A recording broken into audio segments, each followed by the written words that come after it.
Hello students, how are you? I think you all are at your home, so just don't try to go outside of your house. Be safe. If you be safe, then all world, all family member of this world may be safe. So today I'm going to describe about the poem entitled A House, a Home. This chapter is also belonging from your textbook Honeysuckles, and this poem is also written by Lauren M. Hawley. The name of this poem is very meaningful. In one side there is house and another side home. I know that these two words, home and house, according to meaning, both are equal. But we are studying language and also literature. This poem is also a part of literature, and we know very well that literature is also a part of our society. Literature taught us what happened, what will be happen in our society and what is happening right now in the society. अगर हम simple शब्दों में बात करें तो house का मतलब होता है सिंपल सा घर या किराए का घर जिसमें हमारा कोई लगाव ना हो, जिसकी ईंटों से, जिसकी दीवालों से, जिसकी शीशों से, जिसकी लकड़ियों से हमारा कोई जुड़ाव ना हो, कोई लगाव ना हो। लेकिन होम होम का मतलब होता है वो घर जो हमारे मम्मी पापा दादा दादी पैतृक जो हो, जिसमें एक परिवार के सदस्य की तरह एक दूसरे से लगाव हो। तो सबसे पहला क्वेश्चन जो हमारे पोएम के ऊपर दिया गया है, what is the difference between a house and A home. मुझे लगता है कि आप अपने स्तर से भी इसके बारे में अपने घर परिवार के मेंबर्स के साथ जरूर इसके ऊपर बात करें, इसके ऊपर डिस्कशन करें। अगर आपका कोई दोस्त हो आपके घर पे, आपका कोई बैचलर हो, तो आप उसके साथ भी इस दोनों वर्ड का क्या मीनिंग हो सकता है और क्या क्या एग्जाम्पल्स हो सकते हैं, आप एक लिस्ट बना सकते हैं। देन अब हम बात करेंगे पोएम की लाइन की। जो फॉलोइंग कवि पोएम है हाउस ए होम, जो कि लॉरेन एम हॉली के द्वारा लिखा गया है। ये कविता दो पार्ट में बटा हुआ है। राइटर ने कोशिश रखा है कि दोनों कविताओं को इन इस कविता को दो पार्ट में बांट के, कि पहले पार्ट में कविता में कवि ने कुछ शब्दों के माध्यम से, कुछ रिच वर्ड्स के माध्यम से यह दिखाने की कोशिश की है कि क्या मीनिंग हो सकता है हाउस का। व्हाट इज हाउस, सबसे पहला लाइन है what is house. It means that घर क्या है, मकान क्या है। तो दूसरी लाइन में उन्होंने लिखा है it's brick and stone and would that's hard. तो कवि ने खुद दूसरी पंक्ति और तीसरी पंक्तियों में जवाब लिखा है कि यह ईंट और पत्थरों एवं लकड़ियों का एक गट्ठर है जो कि काफी हार्ड, हार्ड का मतलब होता है काफी जटिल। यहाँ पे मतलब होगा हार्ड का कि एक ऐसी वस्तु जिससे हमारी कोई फीलिंग्स, इंटरनल फीलिंग्स ना जुड़ी हो।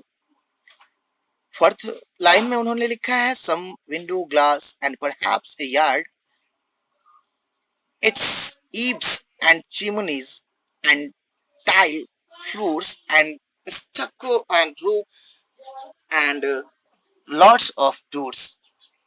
यानी कि उस घर की बारे में, उस हाउस के बारे में बताते हुए राइटर ने लिखा है कि ये तो हार्ड है ही, साथ ही साथ इसमें बहुत सारे शीशे से बने हुए खिड़कियां हैं, शायद आंगन भी है। इसका मतलब एक ऐसा घर जिसके पीछे क्या है हमें खुद ब खुद ज्यादा पता ना हो। शायद कवि ने यहाँ पे वर्ड यूज किया है perhaps a yard. It means that sometimes means अगर आप किसी व्यक्ति से हर रोज मिलते हैं तो इसका सीधा सीधा मतलब होता है कि उस व्यक्ति से आपका जो संपर्क है, आपका जो इंट्रो है वो ज्यादा क्लियर है। लेकिन यदि आप किसी व्यक्ति से हर रोज नहीं मिलते हैं इसका मतलब उस व्यक्ति से आपका उतना लगाव नहीं है, इसी कारण आप उससे हर रोज नहीं मिल पाते हैं। तो इस तरीके से कवि ने एक हाउस को रिप्रेजेंट किया है व्यक्ति के लाइफ में। आगे उसने लिखना है कि its eaves and chimneys and tile floors and stucco and roof also lots of door। यानी कि दरवाजों की संख्या कितनी है, उन्होंने असंख्य दरवाजे बोल दिए हैं। इतने दरवाजे हैं जिसकी जानकारी उस राइटर को भी, उस घर में रहने वाले को भी ना हो। तो ऐसे घर को, ऐसे मकान को हम हाउस कह सकते हैं जिसकी फ्लोर्स है, जिस घर में फ्लोर टाइल्स का लगा हुआ है या फिर चिमनी से निकले हुए जो लाल चिकने पत्थर होते हैं उसके द्वारा बनाए गए हैं, इसकी भी जानकारी ना हो। अगर इस तरह की मकान में यदि आप भी रहते हैं तो वैसे मकान को आप हाउस कह सकते हैं। In the second part the writer just tried to describe about home, and he asked what is a home, home क्या है, and also he answered very clearly that it's loving and family and doing for others। it means that जो home होता है, यानी कि जो home का शाब्दिक अर्थ होता है, उसका मतलब होता है कि यह एक प्यार और एक परिवार की तरह होता है जो हमेशा किसी दूसरे के लिए तत्पर हो। What it means? It means that एक घर होता है जिसकी हर एक चीजों से हम वाकिफ होते हैं, उसमें हम हर चीजों को एक सही ढंग से, सुसज्जित ढंग से सजाए रहते हैं, उसकी हर रोज देखभाल करते हैं, और जिसमें हम दूसरे के लिए भी जगह रखे हो, दूसरे के लिए भी जो। नेक्स्ट लाइन में कवि ने, राइटर ने लिखा है, its brothers and sisters and fathers and mothers. यानी कि जो हमारा होम होता है वही हमारे लिए भाई, हमारे लिए हमारी बहन, हमारे लिए हमारे पिता और हमारे लिए हमारी माता की तरह होता है। It's unselfish act and kindly sharing. और इतना ही नहीं, बल्कि इसका जो बिना किसी मोह का, बिना किसी सेल्फिशनेस, बिना किसी इरादे के, बिना कुछ लेने के, जो दूसरे के साथ एक्ट करने की जो हैबिट होती है, वो काइंडली शेयरिंग वाली जो हैबिट होती है, बिना कुछ लिए सब कुछ दे देने की जो प्रवृत्ति होती है, and showing your loved ones you are always caring. और यदि आप उसकी मरम्मत एक बार, पूरे दिन में यदि आप उसको एक बार प्यार देते हैं तो वो हमेशा आपकी रखवाली करता हो, that's called. So by the help of these lines, the life of this poem has ended। but poem के को पढ़ने के बाद हमें एक चीज हमारे होमवर्क में आपको करना होगा। होमवर्क आपका रहेगा कि सबसे पहले आप पोएम की जो हिंदी है होगी, आप according to your own language, आप अपनी भाषा में अपनी होमवर्क के तौर पे अपनी नोटबुक में इन पोएम की समरी को हिंदी में लिखेंगे। आप अपने घर पे जरूर डिस्कशन करेंगे अपने मम्मी पापा, अपने दोस्तों से, कि ये हाउस और होम में क्या डिफरेंस होता है। और थर्ड जो आपका होमवर्क होगा इस पोएम में, वो होगा right a summary of A house a home. Because this is the first poem of your syllabus, so I just want to help you all how to write a summary, how to write the summary of a poem. It is not too much difficult, but it may be for someone। तो मैं चाहूंगा कि मैं उसके बारे में भी बातें करूं।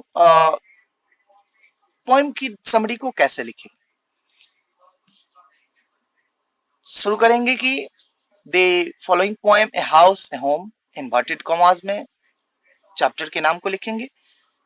Has been in taken from has taken from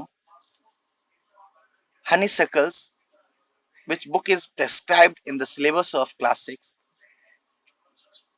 The writer of this poem is Lorraine M. Hawley।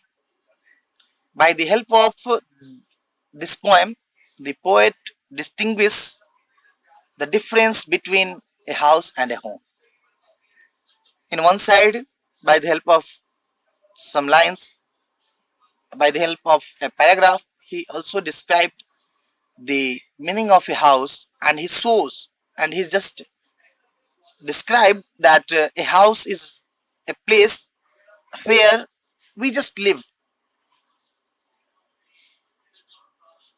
Nothing is else there. No, nothing, just like as feelings, emotions are just adjoined there.